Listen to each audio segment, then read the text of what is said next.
अवधूत चिंतन श्री गुरुदेव दत्त। श्री स्वामी समर्थ महाराज की जय। तेव्हा आपला छांदोग्य उपनिषद चालू आहे आणि त्याच्यामध्ये तिसरा अध्याय आणि 16वा खंड आपण पाचव्या 6व्या मंत्रापर्यंत आलो आपण। तर त्याचीच पुन्हा एकदा पुनरावृत्ती करून मी पुढचा भाग घ्यायला सुरू करतो। तेव्हा तो विषय असा होता की याच्यामध्ये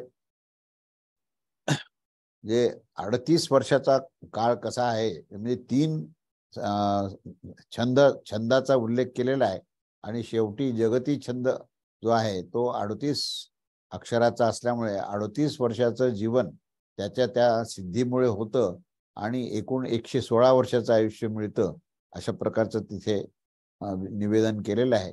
तेव्हा अशा प्रकारचे हे आदित्याचं स्तवन करताना या तिन्ही छंदाचा एकानंतर एक गायत्री आहे, त्याच्यानंतर अनुष्टुप आहे आणि जगती आहे, असे 3 छंद आहेत आणि त्या तिन्ही छंदाचा एकानंतर एक आपण जर आदित्याला अर्घ्य देणे, आदित्याची उपासना करणे आणि प्राणरूप आदित्य जो आहे त्या आदित्याची आपण परिपूर्णतेने उपासना आणि त्याचं स्तवन सिद्ध करणे, म्हणजे आपल्याला आयुष्य हे परिपूर्णतेने मिळतं आणि मग हा यज्ञस्वरूप जो प्राणरूप आदित्य आहे त्याच्यामध्ये तो आपल्याला सर्वतोपरी हे निरोगी जीवन देतो, अशा प्रकारचा आशय या आपण 5व्या आणि 6व्या मंत्राला एकत्र केलेला आहे आणि तिथे आपण परिपूर्णपणे पाहिला। त्याच्यानंतर आता पुढचा विषय जो आहे तो आजचा आपण विषय घेऊया। त्या ठिकाणी पुढे असं म्हटलं की निश्चित विद्या ही आवश्यक अशी फलावती आहे आणि त्या बाबतीमध्ये श्रुती काय म्हणते याच्यावर पुढे ते वर्णन करतात। तो मंत्र असा आहे, मंत्र 7वा, एतद्दस्म वै तद विद्वान आह महिदास ऐतरेय हा न प्रोष्यामिति सह षोडशम वर्षशतम जीवत प्रह षोडशम वर्षशतम जीवती य एवं वेद। म्हणजे ह्या 116 वर्षाच्या संदर्भातच पुन्हा सांगतात की अशी ही प्रसिद्ध असणारी जी विद्या आहे ती ऐतरेय महिदास यांनी सांगितली आहे की ऐतरेय ह्या कुटुंबामध्ये हे महिदास सांगतात की अरे रोगा, म्हणजे व्याधी जी झाली आहे त्याला उद्देशून म्हणतात की तू मला कष्ट देत आहेस, ज्यामुळे या रोगाद्वारे मी मृत्यू प्राप्त होईल असं तुला जर वाटत असेल तर तसं होणार नाही, कारण मी 116 वर्षे जीवित राहिलो आहे आणि जो अशा प्रकारे या विद्येला या संबंध उपासनेला जाणतो तो सुद्धा 116 वर्षपर्यंत जीवित राहू शकतो, असा या मंत्राचा शब्दशः अर्थ आहे। तेव्हा आशय असा आहे की अशा ह्या प्रसिद्ध यज्ञ दर्शनात जाणणारे जे महिदास नामक जे ऐतरेयाचे पुत्र, इतराचे पुत्र ऐतरेय, इतर हा ऋषी आहे आणि इतराचा पुत्र जो आहे तो महिदास नामक ऐतरेय, असा हा त्या रोगांना आणि त्या व्याधींना उद्देशून तो म्हणतो की हे व्याधी, हे रोग तुम्ही मला संताप का देत आहात, तो यज्ञरूप मी तुझ्या या संतापाचे मृत्यूस प्राप्त होणार नाही, अर्थात मी मरणार नाही। तात्पर्य असं आहे की या कारणाने तुझे हे जे काही सर्व श्रम मला मारण्याकरता जे होत आहेत तर ते वृथाच जाणार आहेत, असं सांगितलं आहे। त्यामुळे ह्याच्या पूर्वीचाच हा संबंध आहे की असं निश्चयाने युक्त होऊन तो 116 वर्षापर्यंत हा जीवित राहावा, अशा प्रकारचा हा निश्चय आहे। आणि या निश्चयाने युक्त असलेला हा जो दुसरा पुरुष देखील, जो की अशा या पूर्वोक्त यज्ञ संपादन करणारा असा तो आहे आणि तो देखील जो ह्याला जाणणारा आणि तशी उपासना करणारा असतो तो देखील 116 वर्षपर्यंत हा जिवंत राहतो। अशा प्रकारे हा तृतीय अध्यायातील षोडश खंड म्हणजे 16वा खंड हा इथे संपूर्ण झालेला आहे। आता पुढचा सप्तदश खंड जो आहे तो आपण सुरू करू। तर त्याचा विषय असा आहे की अक्षय आदी फल देणारा ही आत्मयज्ञोपासना आहे, त्याचं वर्णन केले की ज्याचं अक्षय फल आहे। आणि ही यज्ञ उपासना कशी आहे तर आत्मतत्वासंबंधी आत्मयज्ञोपासना आहे। तर त्या संबंधित हा जो पहिला मंत्र असा आहे की स यदशीषति यत् पिपासति यन्न रमते ता अस्य दीक्षाः.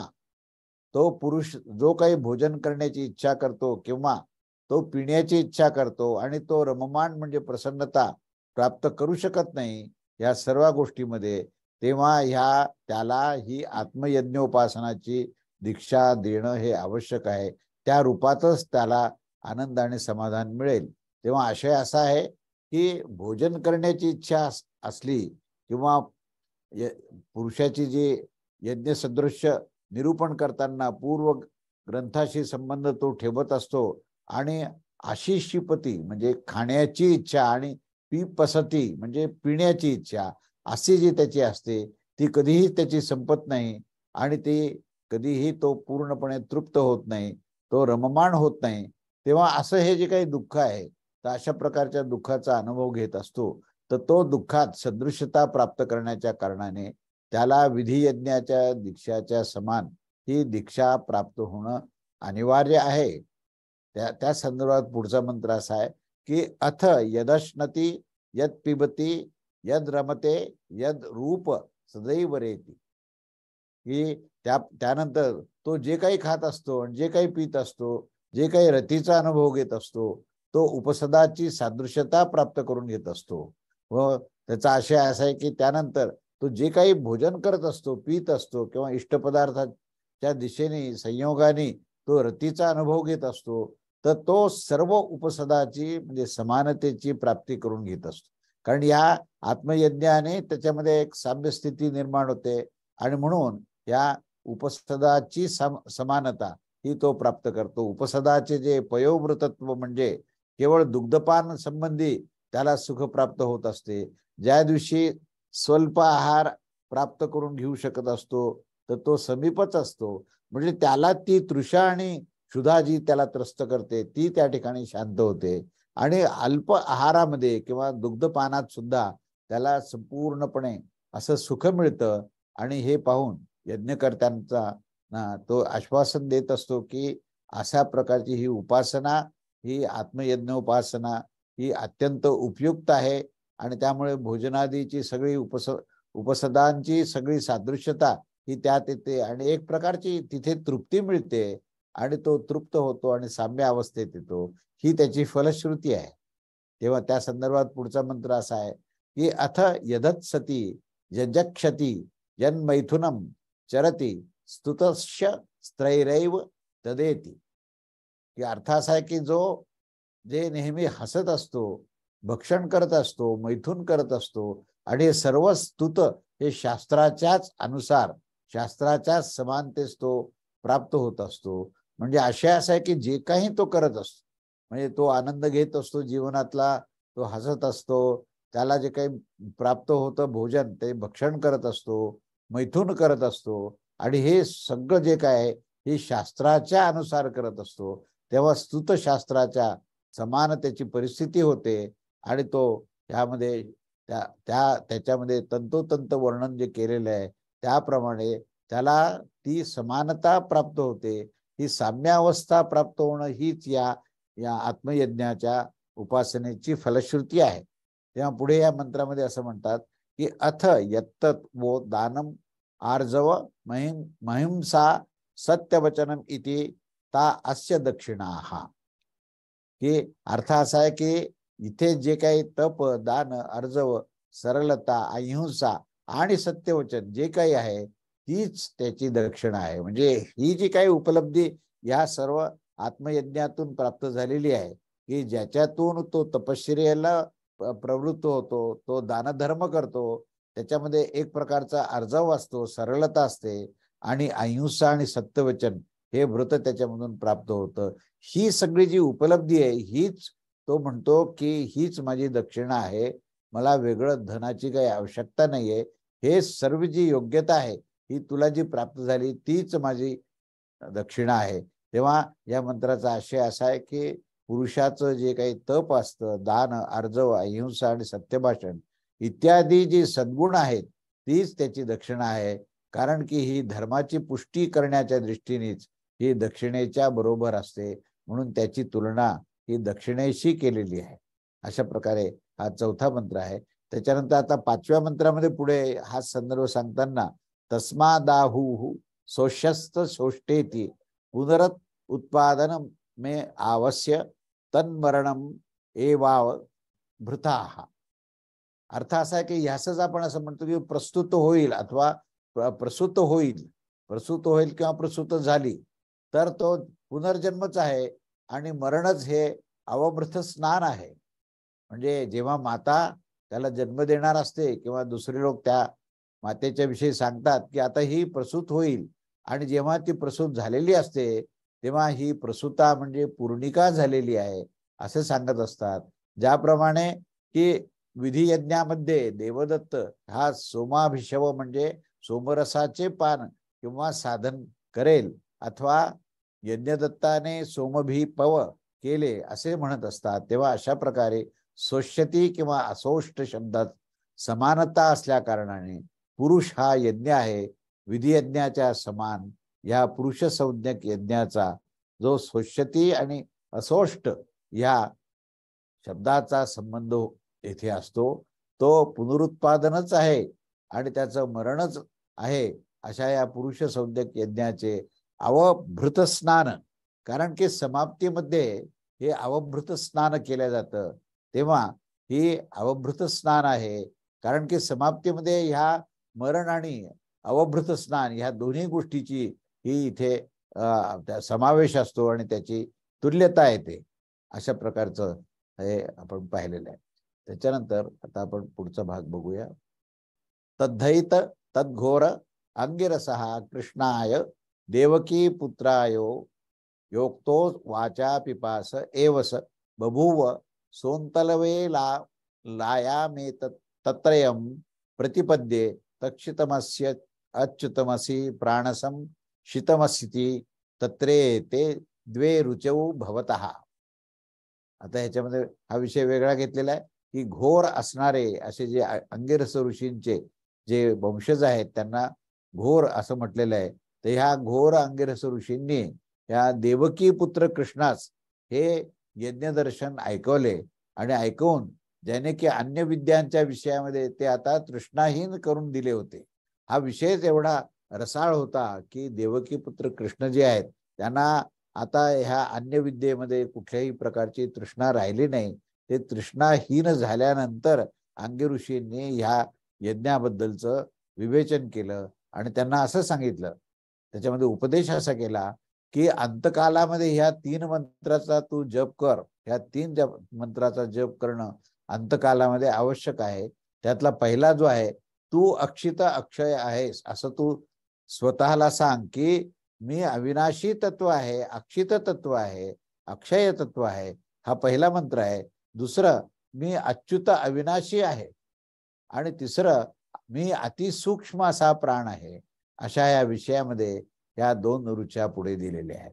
तेव्हा याचा आशय असा आहे की यज्ञदर्शनास अंगिरस गोत्र असणारे घोर नामक जे ऋषी आहेत त्यांनी आपले शिष्य देवकी पुत्र कृष्ण यांच्या प्रती सांगितले आणि पुढे त्यानंतर असं सांगितलं की तदे तत्रयम या व्यवधानयुक्त वाक्याच्या संबंधाने असं म्हटलं आहे की तो कृष्ण तर ह्या यज्ञदर्शनाचे श्रवण करून अन्य विद्याच्या प्रती तो तृष्णारहित होऊन गेला.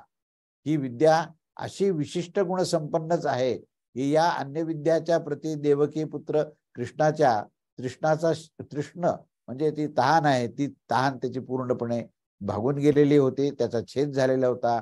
आणि असं सांगून श्रुती म्हणते की पुरुषयज्ञाची स्तुती करत असते.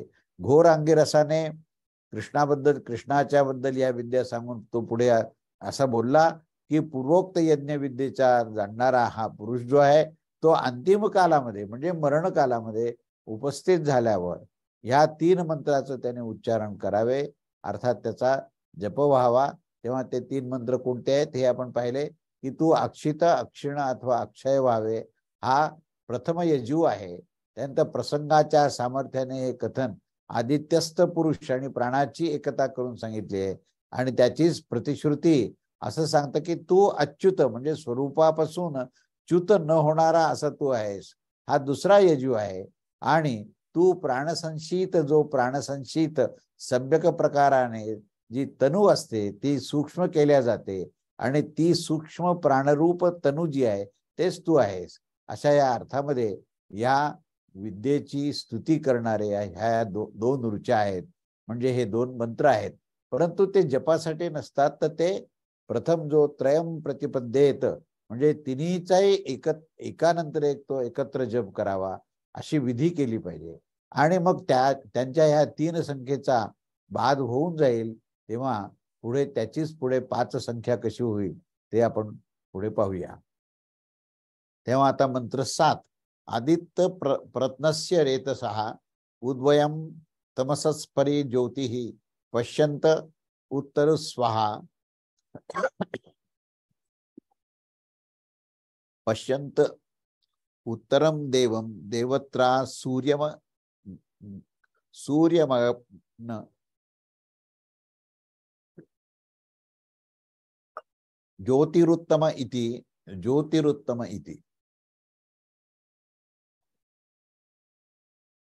तेव्हा आता हा 7वा मंत्र असा आहे की आदित प्रत्नस्य रेतसः असं त्या मंत्रामध्ये म्हटलेलं आहे. हा एक मंत्र आहे. आणि दुसरा उद्वमम तमसस्परी इत्यादी दुसरा मंत्र आहे. जरा एसी कमी करा. इत्यादी दुसरा मंत्र आहे. आणि ह्यामध्ये प्रथम मंत्र अशा प्रकारचा आहे की आदि प्रज्ञस्य रतसो ज्योतिः पश्यन्ति वासरम परो यदिध्यते दिवी. याचा अर्थ असा आहे की पुरातन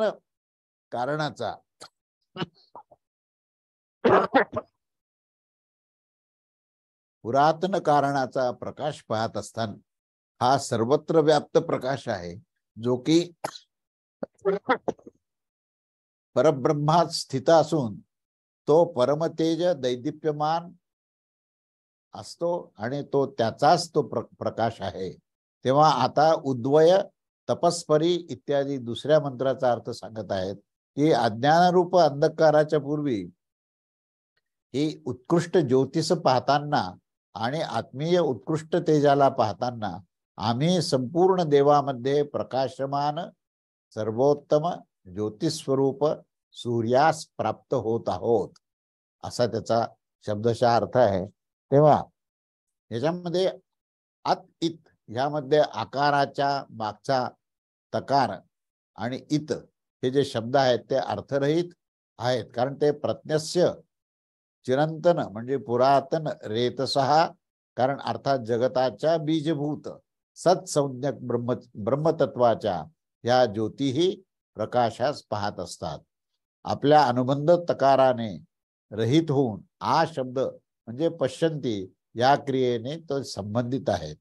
तेव्हा त्या कोणत्या ज्योतिष पाहत असतात यावर श्रुती ही सांगत असते की वासर अर्थात दिवसाच्या समान सर्वत्र व्याप्त अशा या त्या ब्रह्मतत्वास ज्योतिरूपाने पाहत असतात. तेव्हा तात्पर्य काय आहे की जी इंद्रिय विषयापासून निवृत्त झालेली आहेत ते ब्रह्मचर्य इत्यादी निवृत्तीच्या साधनाद्वारे शुद्धचित्त होऊन तो ब्रह्मवेत्ता त्या ज्योतिष सर्व बाजूनी पाहत असतो. जो ज्योती दिवी किंवा द्योतनवान परब्रह्मामध्ये ती दैदिप्यमान आहे आणि ज्या ज्योतीने दीप्त होऊन सूर्य सुद्धा तापत असतो, चंद्रमा प्रकाशित होत असतो, वीज चमकत असते आणि ग्रह तारांगण विशेष रूपाने भासत असते. तेव्हा इथे परहा या नपुसकलिंग शब्द जो वापरला आहे तो ज्योतिही म्हणजे ज्याच्या बरोबर अन्वित आहे, कारण ते शब्द जो वापरला आहे तो परब्रह्म ह्याच्याकरता वापरलेला आहे. तेव्हा या इथे आता म्हणजे तो पुरुष किंवा ती प्रकृती ह्याच्यापेक्षा ते परब्रह्म असा तो नपुसकलिंग असा तो शब्द आहे. तेव्हा ज्योतीच्या बरोबरीने तो अन्वित आहे, या कारणाने लिंग बदल करून परम असे ते समजले पाहिजे. आणि उपयुक्त ज्योतिष पाहणारा असा एक दुसरा मंत्रदृष्टा सांगत आहे की दुसऱ्या मंत्रामध्ये असं म्हटलंय की अज्ञानरूप अंधकाराच्या पासून अतीत जे परमतेज आहे अथवा अंधकाराची निवृत्ती करणारा जो सूर्यमंडलाचं जे तेज असतं त्यास पाहताना आम्ही प्राप्त झालेल्या अशा ह्या प्रकारच्या व्यवधानयुक्त क्रियेशी संबंध आहोत. ती ज्योती ही स्व म्हणजे आत्मीय अर्थात आमच्या अंतःकरणात स्थिर झालेली असते आणि आदित्यामधील तेज हे एकच आहे, तेव्हा त्या अन्य तेजांची अपेक्षा ही उत्कृष्ट तर असा प्रकारची अर्थात ऊर्ध्वोत्तर तेजास पाहताना आम्ही प्राप्त झालो आहोत. कोणास प्राप्त झालो तर ही श्रुती दाखवते आहे की समस्त देवतांमध्ये देव अर्थात द्योतनवान सूर्यास प्राप्त झालो आहोत, जो रस किरण आणि संसाराच्या प्राणास प्रेरित करण्याच्या कारणाने त्या सूर्य असे म्हणतात आणि त्यामुळे त्या उत्तम ज्योतिष संपूर्ण ज्योतीपैकी उत्कृष्टतम ज्योतिष प्राप्त झालेला आहे.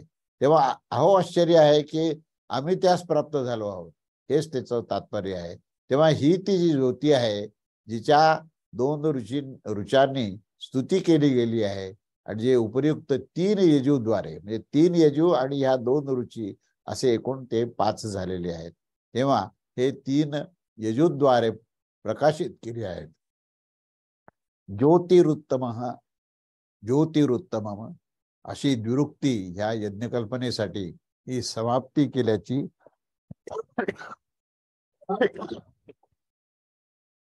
सूचित करण्यात आलेली आहे. तेव्हा अशा प्रकारे ह्या छंदोग्य उपनिषदातील 3य अध्यायामध्ये 17 खंड भाष्य इथे हे संपूर्ण झालेलं आहे. तेव्हा हा 17वा खंड हा पूर्ण झालेला आहे. 18 खंड मन इत्यादी दृष्टीने अध्यात्म आणि अधिदैविक ब्रह्मोपासना या संदर्भातलं विवेचन आहे. या ठिकाणी आध्यात्मिक आणि अधिदैविक ही ब्रह्मोपासना सांगितली आहे आणि अध्यात्माच्या संदर्भात मनाचा संदर्भ घेतला आहे. तेव्हा पूर्वी आपण 14 खंडामध्ये द्वितीय मंत्रामध्ये ईश्वराच्या गुणांच्या हा एकदेशास घेऊन आणि मनोमय आणि आकाशात्मक असे संबोधन पूर्वी केलं होतं. आता त्याचाच संदर्भ घेऊन याच्या पुढे मन आणि आकाश ह्याच्यामध्ये समस्त ब्रह्मदृष्टीचे विधान करण्यासाठी मनोब्रह्म इत्यादी 18 खंडाचा हा इथे आरंभ करण्यात येत आहे. तेव्हा 18 खंडाचा म्हणजे 18व्या खंडाचा हा पहिला मंत्र आहे. मनोब्रह्मत उपासितेत्य आध्यात्मिक आदिदैव आकाशो ब्रह्मेत ब्रह्मेत्युभयमादिष्टम भवत्यम आध्यात्मम च आधिदैवतम च. अर्थ असा आहे की मन हे ब्रह्म आहे अशा प्रकारची उपासना करावी आणि हीच ती अध्यात्म दृष्टी आहे आणि आकाश ब्रह्म आहे हीच ती आधिदैविक दृष्टी आहे. तेव्हा अशा प्रकारे अध्यात्म आणि अधिदैवत या दोन्हीचाही उपदेश इथे परस्पर समन्वय करून केला आहे. तेव्हा या प्रथम मंत्राचा आशय असा आहे की मन ज्याने प्राणी मनन करत असतात त्या अंतःकरणास मन असं म्हणतात, तो परब्रह्म आहे आणि अशी उपासना करावी. हे आत्मविषयक दर्शन अध्यात्म आहे.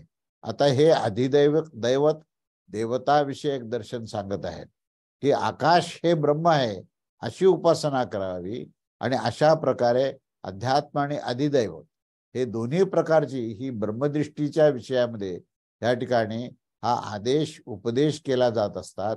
कारण की आकाश आणि मन हे दोन्ही सूक्ष्म आहेत आणि त्याच्याशिवाय ब्रह्म मनापासून उपलब्ध केल्या जाऊ शकत असते. ह्या कारणाने देखील मन हे ब्रह्मदृष्टीच्या दृष्टीसाठी अत्यंत योग्य असे आहे आणि सर्वगत सूक्ष्म आणि उपाधीहीन अशा होण्याच्या कारणाने आकाश हे देखील हे ब्रह्मदृष्टीच्या दृष्टीने योग्य आहे असे इथे विवेचन केले आहे. तेव्हा आता हा दुसरा मंत्र त्या संदर्भात पुढे सांगतात की तदेतच्चतुष्पादं ब्रह्म वाक्प्रादः प्राणः पादश्चक्षुः पादः श्रोत्रं पादः इत अध्यात्मम् अथ अधिदैवतम अग्निः पादो वायुः पाद आदित्यः पादो दिशः पाद इत्युभय अविदिष्टम. तेव्हा ह्या मंत्राचा अर्थ असा आहे की मनसंज्ञक ब्रह्म जे आहेत याला 4 पाय आहेत. वाक हे हा पाद आहे, प्राणपाद आहे, चक्षुपाद आहे आणि हेच अध्यात्म आहे. आणि आता अधिदैवत सांगत आहेत की अधिदैवतामध्ये अग्निपाद आहे, वायुपाद आहे, आदित्यपाद आहे आणि दिशापाद आहेत. अशा प्रकारे हे अध्यात्म आणि अधिदैव ह्या दोन्हीचा इथे उपदेश केलेला आहे. तेव्हा हे मनसंज्ञक ब्रह्म जे आहे हे चतुष्पाद आहे, ज्याचे 4 पाद आहेत, त्यास चतुष्पाद म्हणतात. हे मनोब्रह्म चतुष्पाद कशा प्रकारचं असतं यावर श्रुती सांगते की वाक, प्राण, चक्षु आणि श्रोत्र हे त्याचे 4 पाद आहेत. हे आणि हे अध्यात्मदृष्ट्या आहे. आणि अधिदैवत दाखवत असताना आकाश संज्ञक ब्रह्माच्या बाबतीमध्ये अग्नी, वायू, आदित्य आणि दिशा हे त्याचे 4 पाद आहेत. अशा प्रकारे अध्यात्म आणि अधिदैवत ह्या दोनही प्रकारचे हे चतुष्पाद हे ब्रह्मतत्वाचे आहेत, असा इथे उपदेश आणि आदेश केलेला आहे. असा हा त्याचा दुसऱ्या मंत्राचा अर्थ आहे. मंत्र क्रमांक 3 त्याच्यामध्ये असं म्हटलेलं आहे की वागेव ब्रह्मणस चतुर्थ पादः सोग्निना ज्योतिषा भातीच तपतीच कीर्त्या यशसा ब्रह्मवर्चसेन य एवं वेद. वाक म्हणजे ब्रह्माचा हा चौथा पाद आहे आणि तो अग्निरूप ज्योतीने दीप्त होत असतो आणि तप्त होत असतो. जो असे जाणतो त्यास कीर्ती, यश आणि ब्रह्मतेजाच्या कारणाने त्याला दैदिप्यमानता प्राप्त होते आणि तो त्याच्याने तप्त होतो. तेव्हा याचा आशय असा आहे की वाकच ही मनरूपी ब्रह्मतत्वाच्या अन्य 3 पादाच्या तुलनेत चौथा पाद आहे. कारण ज्या प्रकारे गायी इत्यादी जीव जे आहेत ते पायाद्वारे इष्टस्थानावर जाऊन उपस्थित होत असतात, त्याच प्रकारे वाणीनेच मनवक्तव्य विषयावर येऊन स्थित होत असतात आणि त्या कारणाने वाक मनच्या पादाच्या समान आहे. अशाच प्रकारे प्राण आणि घ्राण देखील त्याचेच पाद आहेत आणि त्याच्याचद्वारे देखील गंधरूप विषयाच्या प्रती ही ज्ञान होत असतं. तसेच चक्षु व श्रोत्र देखील पाद आहेत आणि ह्या प्रकारचे मनरूप ब्रह्मच्या अध्यात्म रूपात हे चतुष्पाद आहे. आणि अधिदैवत दृष्टी ह्या अशा प्रकारची आहे की ज्या रीतीने गायीच्या उदरात जे पाय जोडलेले असतात त्याच प्रकारे ह्या आकाशरूप ब्रह्मतत्वाच्या उदरात हे अग्नी, वायू, आदित्य आणि दिशा हे 4 पाय त्याला जोडलेले आहेत. त्या कारणाने ते अग्नी इत्यादीच्या आकाशरूप ब्रह्माचे पाद आहेत असं सांगितलं जातं. आणि अशा प्रकारे अध्यात्म आणि अधिदैविक हे दोन्ही प्रकारचे जे चतुष्पाद हे ब्रह्मतत्वाचा हा उपदेश केलेला आहे. आणि त्यामध्ये वाकच त्या मनरूप ब्रह्माचा चौथा पाद आहे आणि ते अग्निरूप अधिदैवत ज्योतीने शासित दीप्त होत असतात, तप्त होत असतात आणि संतप्त होत असतात. म्हणजे उष्णता निर्माण होते किंवा तैल आणि घृत इत्यादी आग्नेय तेजोमय पदार्थाच्या भक्षणाने दीप्त झालेले वाघ जे आहेत ते प्रकाशित होत असतात आणि तप्त होतात, म्हणजेच बोलण्यासाठी उत्साहयुक्त होत असतात. अशा या प्रकारची उपासना करण्यास हे प्राप्त होणारे जे फल आहे ते पूर्वी सांगितल्याप्रमाणेच ते कीर्ती, यश आणि ब्रह्मतेजाने तो प्रकाशित होऊन तो तप्त होतो. हेच त्याचं फलश्रुती आहे. त्याच्यानंतर चौथ्या मंत्रामध्ये असं सांगितलं की प्राण एव ब्रह्मण चतुर्थः पाद स वायुना ज्योतिषा भातीच तपतीच कीर्त्या यशस ब्रह्मवर्चसेन य एवं वेद. अर्थ असा आहे की प्राणच मनोमय ब्रह्मचा चौथा पाद आहे आणि तो वायुरूप ज्योतीने प्रकाशित होत असतो व तप्त होत असतो. तेव्हा जो अशा प्रकारे हे जाणतो त्याला कीर्ती, यश आणि ब्रह्मतेज हे प्रकाशित करत असतं आणि तप्त करत असतं. पुढचा मंत्र असा आहे की चक्षुरेव ब्रह्मणस चतुर्था पादः स आदित्येन ज्योतिषा भातीच तपतीच कीर्त्या यशसा ब्रह्मवर्चसेन य एवं वेद. चक्षुच मनसंज्ञक चौथा पाद आहे. असा हा आदित्यरूप ज्योतीने प्रकाशित होतो आणि तो तप्त होत असतो. जो अशा प्रकारे जाणतो त्याला कीर्ती, यश आणि ब्रह्मतेजाने तो प्रकाशित होतो आणि तप्त होतो. 6वा मंत्र असा आहे की श्रोत्रमेव ब्राह्मणश्च चतुर्था पादः सादिग्भिर्यो ज्योतिषः भातीच तपतीच कीर्त्या यशसा ब्रह्मवर्चसेन य एवं वेद. म्हणजे श्रोत्रच मनोरूप ब्रह्माचा चौथा पाद आहे आणि तो दिशारूप ज्योतीने प्रकाशित होत असतो आणि तो तप्त होत असतो. जो अशा प्रकारे जाणत असतो तो कीर्ती यश आणि ब्रह्मतेजाने प्रकाशित होत असतो. तेव्हा या सगळ्याचा 4 ते 6 या सगळ्याचा आशय असा की अशा प्रकारे हा जो प्राण आहे तो ब्रह्मतत्वाचा चौथा पाद आहे आणि तो वायूद्वारे गंधग्रहण करण्यासाठी प्रकाशित होत असतो, तप्त होत असतो आणि उत्साहित होत असतो. अशा प्रकारेच ही चक्षु रूपग्रहणाच्या साठी आदित्यद्वारे आणि श्रोत्र शब्दग्रहणाच्या दिशेद्वारे तो उत्साहित होत असतो. अशा प्रकारच्या ह्या उपासनेचं फळ सर्वत्र समान आहे.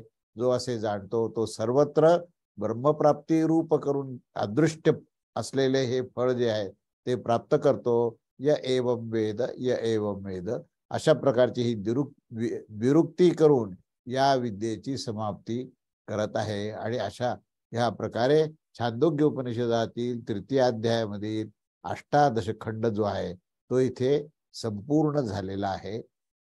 त्याच्यानंतर आता आदित्य आणि अंडदृष्टीने अध्यात्म आणि अधिदैविक उपासना आहे. आता हा 19वा शेवटचा खंड आहे, हा 3ऱ्या अध्यायाचा. तेव्हा या खंडामध्ये आदित्यासच ब्रह्माचा पाद दाखविला आहे. या कारणाने त्यामध्ये समस्त ब्रह्मतत्वाची दृष्टी करण्यासाठी या खंडास आता आपण आरंभ करत आहोत. तेव्हा या खंडामध्ये प्रथम मंत्र असा आहे की आदित्यो ब्रह्मते देशस्थस्योपाख्यानम सदैवेदम अग्र असित तत्सादासित तत्सम थव तदांड निर्वर्तत स संवत्सरास्य मात्रा मशयत तन्निरभिद्यत ते अंडकपाले रजतम च सुवर्णम च भवताम. अर्थ असा आहे की आदित्य हे ब्रह्म आहे असा उपदेश केलेला आहे. तेव्हा त्याचीच व्याख्या वही पुढे केली जाते की पूर्वी हे असत होते आणि कार्याभिमुख होते, ते अंकुरित झाले आणि ते अंड्यात परिणित होऊन ते 1 वर्षापर्यंत त्या तसेच पडून राहिले आणि नंतर ते अंडे फुटले आणि त्याचे 2 खंड झाले आणि त्यामध्ये 1 खंड चांदीचा आणि 1 सोन्याचा असा तो खंड होता. तेव्हा आशय असा आहे की आदित्यच ब्रह्म आहे आणि हा आदेश किंवा उपदेश आहे की या आदित्याच्या स्तुतीसाठी हे उपाख्यान केले जात आहे.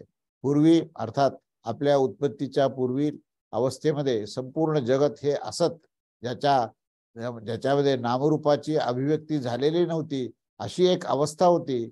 आणि सर्वथा असत म्हणजे शून्यवतही नाही, कारण की असत पासून सतची उत्पत्ती कशी होऊ शकते. अशा प्रकारे श्रुतीने असत कार्यत्वाचा प्रतिषेध केला आहे आणि लोकांमध्ये आदित्याचे कारण हे सत आहे असा व्यवहार होत असतो.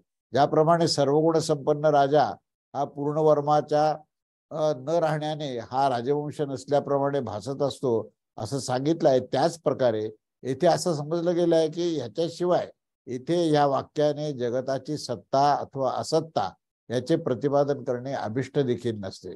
कारण हा मंत्र जो आहे तो आदित्य ब्रह्म आहे आणि शेवटी देखील आदित्य ब्रह्म आहे अशाच प्रकारची उपासना करायला सांगून श्रुती त्याचा हा उपसंहार करते.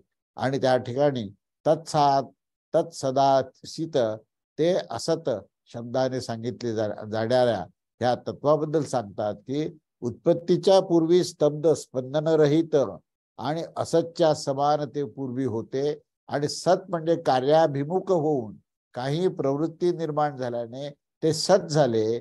त्यानंतर त्यास देखील काही स्पंदन व्याप्त करून तो थोड्याशा नामरूपाच्या अभिव्यक्तीच्या कारणाने अंकुरित झालेल्या या बीजाच्या समान होऊन गेला आणि त्या अवस्थेत देखील क्रमशः काही सूक्ष्म आणि काही स्थूल होताना जलाच्या अंड्याच्या रूपात परिणित होऊन ते अंडम असा दीर्घ प्रयोग करून तो प्रयोग देखील वैदिकच आहे आणि तो अंडा संवत्सर नामाने प्रसिद्ध आहे.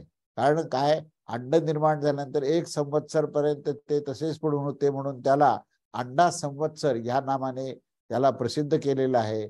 आणि कालाची मात्रा तिथून हे त्याचं परिमाण हे त्या तिथून सुरू झालं आहे आणि पूर्ण 1 वर्षपर्यंत त्याच प्रकारे ह्या रूपात तो पडून राहिला होता. आणि त्याच 1 वर्षात परिमाण कालाच्या अनंतर ते पक्षाच्या अंड्याच्या समान फुटून गेला आणि त्या फुटलेल्या अंड्याचे जे दोन खंड होते ते रजत व सुवर्ण अशा प्रकारचे दोन रूप त्यांनी हे धारण केलेले होते.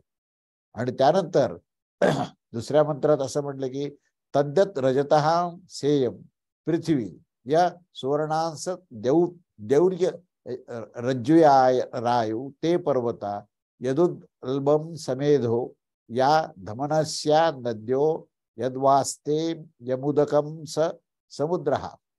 ह्यामध्ये जो खंड रजत झाला म्हणजे जो जो जो ह्या ठिकाणी रजत रूपामध्ये म्हणजे चांदी सारखा जो आहे तो त्याचं रूपांतर हे पृथ्वीमध्ये झालं आणि जो सुवर्ण होता त्याचं रूपांतर दिवलोकात झालं. आणि त्या अंडाचा जो जरायू म्हणजे स्थूल गर्भवेष्टन होते तेच हे पर्वत आहेत. आणि हे ऊर्व गर्भ वेष्टन होते ते मेघासहित हे कुहरा म्हणजे धुक्याप्रमाणे आहेत. जे रक्तवाहिन्या होत्या त्या या नद्या आहेत आणि जे वसतिगत जल होते तो समुद्र आहे.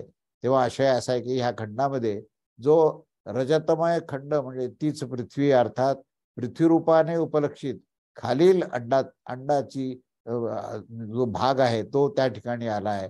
आणि जो सुवर्णमय तोच देवहू अर्थात दिवलोका रूपाने हा उपलक्षित ऊर्ध्व दिशेकडील अंडाधी आहे.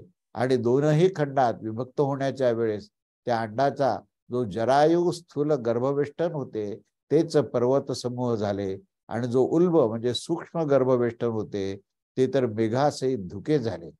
ज्याच्या या उद्भवामुळे त्या गर्भाच्या शरीरात रक्तवाहिन्या म्हणजे नाड्या झाल्या त्याच त्या नद्या आहेत. आणि तेच वसतिस्थान हे मूत्राशय आहे आणि तेच जल म्हणजे समुद्र आहे. असं ह्याचं विस्ताराने वर्णन आहे. तेव्हा इथे आपण थांबूया. त्याच्यानंतर पुढचे काही थोडे मंत्र झाले की हा अध्याय संपेल. तेव्हा पुढच्या रविवारी आपण हा मंत्र क्रमांक 3 पासून आपण याचा अभ्यास करूया. अवधूत चिंतन श्री गुरुदेव दत्त. श्री स्वामी समर्थ महाराज की जय.